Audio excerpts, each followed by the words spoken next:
Hello and welcome to some more Star Citizen. I just wanted to take a quick teaser, little quickie look at the 2950 Intergalactic Aerospace halls that are coming next week. Oh, and Nerf guns as well. Cloud Imperium have been testing out those Intergalactic Aerospace halls, and they're sort of like making sure the location works and making sure the vehicles that we know are going to be there are spawning there properly and the space is all working without, you know, running out of oxygen and your head imploding. So the Tobin Expo Centre is at New Babbage on Microtech. The halls there are massive, okay? The map doesn't do it justice that we've seen. Basically, each day a new manufacturer will have its ships and vehicles on display at these halls, and we'll have a quick briefer look around the shape of the halls. I don't want to spoil everything. It will be worthwhile you going there during the free fly and checking it out each day for yourself for sure. There are two main halls there, the Apex and Zenith Hall. They're the same layout effectively, though different parts of those halls might be closed off on different days, and you'll be able to access each of those halls via the main elevators there.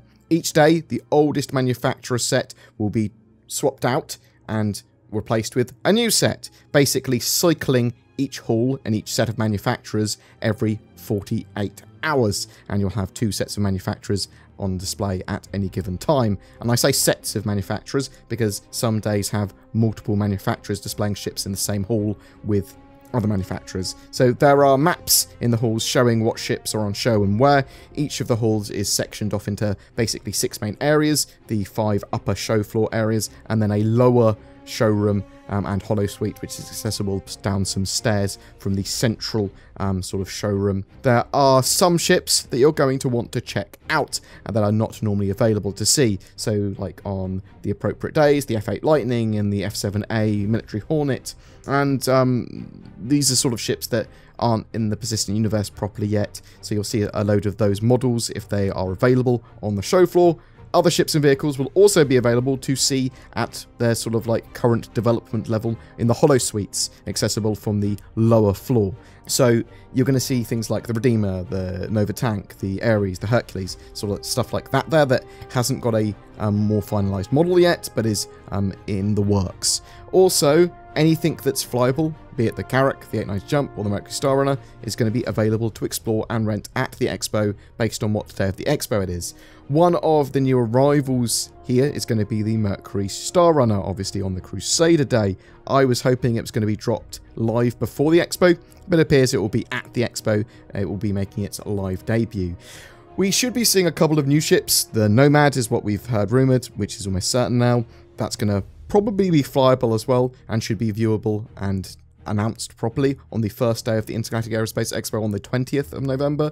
And then we've got the RSI Perseus as well, which should be on concept sale, it looks like, on the 28th, which is the RSI day. From the 29th to the 2nd of December, so 29th of November to 2nd of December, there's Best in Show and Weapons and Armour Day, which doesn't have a specific manufacturer, so I'm interested to see what they have there. And how that's differentiated from other days. We know that there's Best in Show skins for each of the Ship Showdown winners, so expect to see some cool little bits there. You'll also be able to purchase ships that are not normally available to be bought on the RSI website during the Expo, and if you're mad enough to want to be picking up something like an Idris or a Javelin, I would expect them to go on sale on their appropriate days in a few waves. So on the Aegis Day for the Idris and Javelin, starting on the 21st of November, that's when you can probably start to pick up those ships, but there will be very limited amounts if they are on sale, and that's going to be a similar theme for any of the larger, rarer ships. The 890 Jump, for example, being available on its corresponding manufacturer Origin Day, probably in waves, probably just a few of them. Also, on a little side note, the latest sub there that's been released into the game is some Nerf Blasters. So this is for RSI subscribers, and you can purchase these if you're an RSI subscriber. You can get given some of these if you're an RSI subscriber. These are pistols that basically can be pulled out anywhere, including green zones. If you shoot someone with it, it sort of like makes them do a little tiny force feedback and sort of twitch. These are silly foam darts that they fire, and you can buy those foam darts pretty much anywhere you can buy ammo.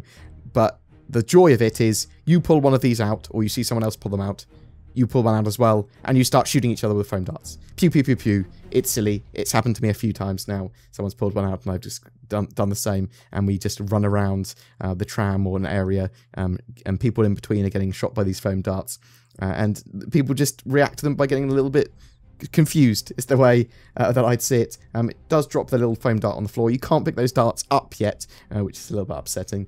If you press V as well when you've got the Nerf Blaster out, or the WoW Blast out, it makes sound effects with the gun as well. That just makes it even better. In the future, we're going to be able to pull out and draw all our weapons and fire them in green zones as well, but that will obviously have some negative side effects, as probably security forces will react to that. So I'm looking forward to that. If Cloud Imperium are going to be making exclusive subflare, then silly items and cosmetics like this are the way to go. Doesn't really affect the game too much, having silly Nerf blasters, but they are fun. I'd expect to see something similar, though, in-game for everyone to get without VBC in the future. I'm sure a lot of you are a mixture of sick of videos on the Mercury Star Runner, as well as also conversely, keen to get it into your own hands if you own one, or even if you just want to test it out at the Expo. Me and Sin are going to be playing with it throughout next week in some gameplay videos, putting it through its paces in the lead up to the Intergalactic Aerospace Expo. And that's it for today's quick little update. It's the weekend, I'm going to get some rest, and I suggest you do the same before next weekend's busyness. If you'd like to further support the channel, please consider clicking the join button under my videos. That will make you become a YouTube member. Also, there's Patreon too. I shill for NordVPN as well. If you are considering a VPN, then Nord is great and cheap, and I use it. Links below for discount and to help the channel out. Thanks very much for watching this. You take care, and I'll see you in the verse. Oh, what am I thinking? Also, Mercury Star Runner giveaway. If you comment on any of my videos made during this month, you have a chance to win a Mercury Star Runner. Please check out the full details down below if you wish. Otherwise, just leave comments, and, you know, if I read them and I go, that was an interesting question, well, thanks. It helps me lead my best life. Thanks very much for watching, guys. You take care. Peace.